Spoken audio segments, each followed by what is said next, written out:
Please, order in the hall.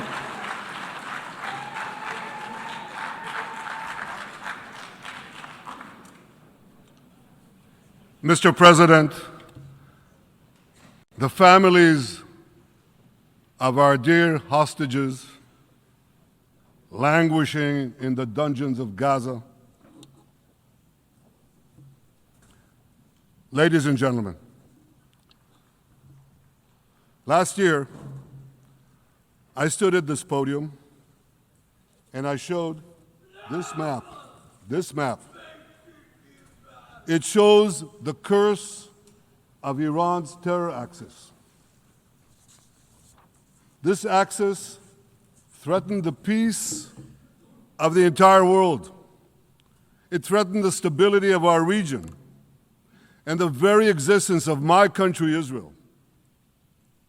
Iran was rapidly developing a massive nuclear weapons program and a massive ballistic missile program. These were meant not only to destroy Israel, they were meant also to threaten the United States and blackmail nations everywhere. From Gaza, Yahya Sinwar dispatched waves of Hamas terrorists. They stormed into Israel on October 7th and committed acts of unspeakable savagery. From Lebanon, Hassan Nasrallah had launched thousands of missiles and rockets at our cities, terrorizing our citizens. In Syria, the murderous dictator Assad hosted Iran's forces, tightening a noose of death around our throats.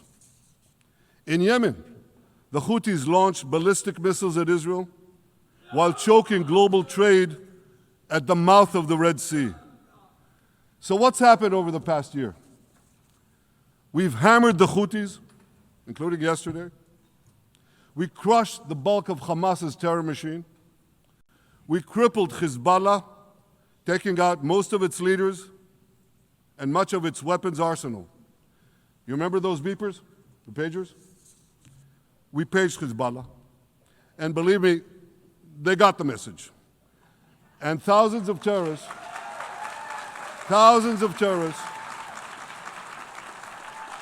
dropped to the ground. We destroyed Assad's armaments in Syria. We deterred Iran's Shiite militias in Iraq.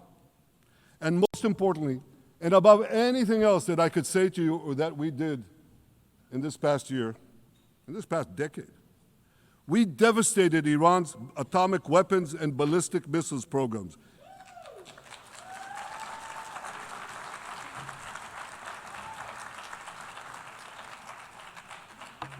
So here's where things stand today. Half the Houthi leadership in Yemen, gone.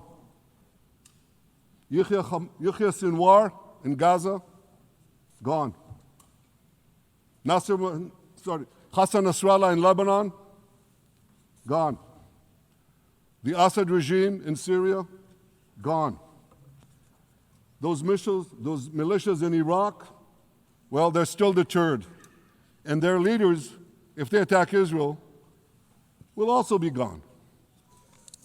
And for Iran's top military commanders and its top atomic bomb scientists, well, they're gone too.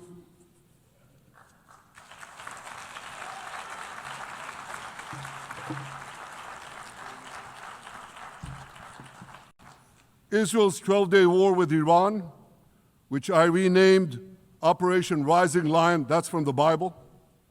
This 12-day war will go down in the annals of military history.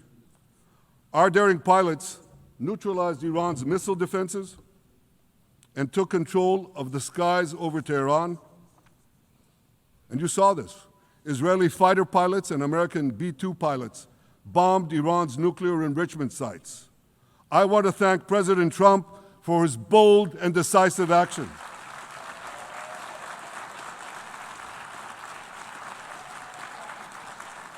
President Trump and I President Trump and I promised to prevent Iran from developing nuclear weapons, and we delivered on that promise.